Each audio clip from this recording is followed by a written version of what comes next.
السلام عليكم ورحمة الله وبركاته، وأسعد الله صباحكم أو مساكم كل خير. معاكم أو دبليو بي واتش. اليوم راح يكون عندنا استعراض لموديل جديد من شركة سيكو. الموديل اللي اليوم راح نتكلم عليه موديل من تصنيف بروسبكس.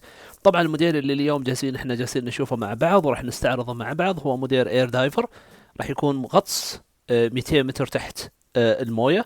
وايضا هذا الموديل موديل في الاونه الاخيره من الموديلات الجميله والرائعه واللي لها تاريخ كبير جدا معانا في شركه سيكو. طبعا بالنسبه للموديل اللي راح نتكلم عليه الان راح يكون اس بي بي 191J made in Japan، وايضا يحمل كاليبر نمبر 6R35.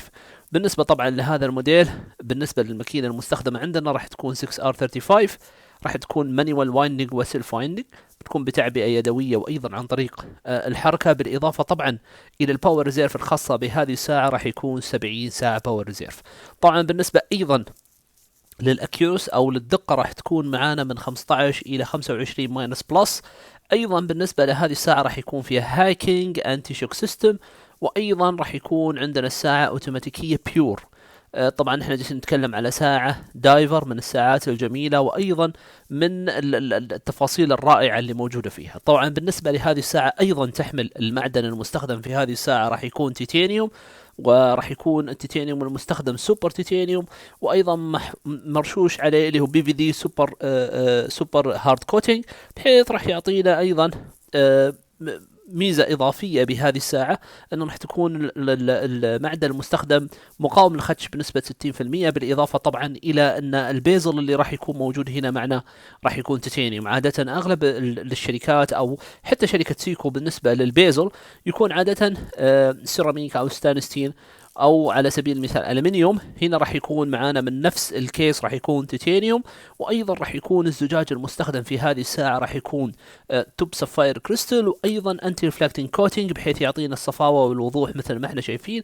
وايضا راح يكون عندنا دبل دوم خاص بالتاريخ. طبعا بالنسبة أيضا للساعة راح تكون ساعة فيها عندنا اللي هو الإنارة الليلية.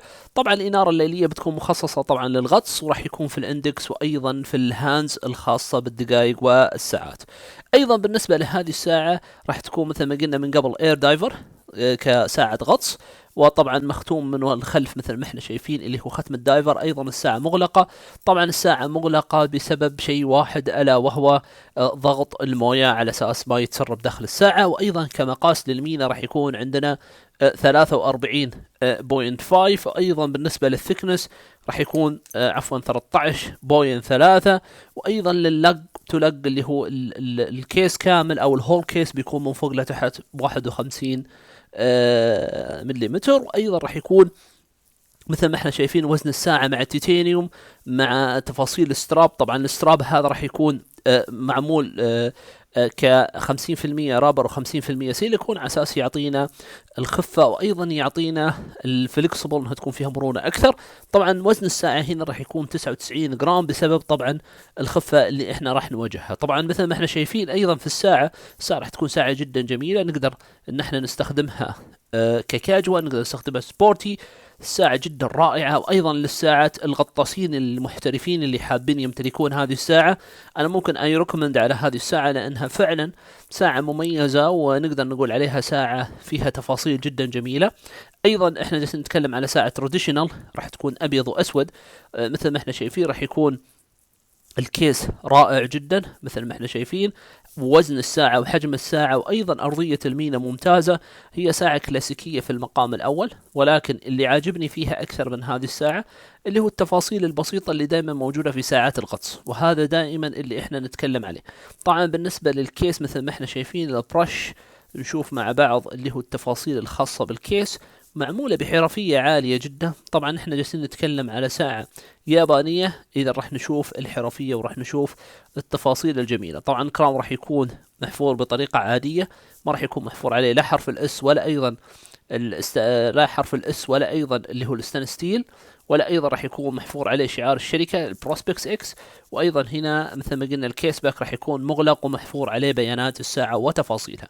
طبعا مثل ما احنا شايفين الساعة جدا جميلة، تفاصيلها رائعة، وايضا فيها مميزات وامكانيات جميلة جدا. احنا جالسين نتكلم على ساعة تراديشنال، ساعة كلاسيك، ساعة عادية.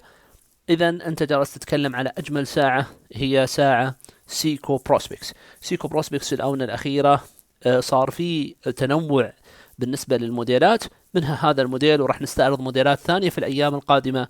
تابعونا، راح نستعرض لكم العديد من الجديد، وأيضا الحصريات دائما معنا وإلينا. لأي سؤال أو استفسار أتمنى منكم التواصل على الأرقام موجودة على الحسابات. أتمنى فيديو اليوم يكون أعجبكم، شاكر لكم حسن الاستماع، نتمنى لكم ليلة سعيدة وأمسية ممتعة في أمان الله.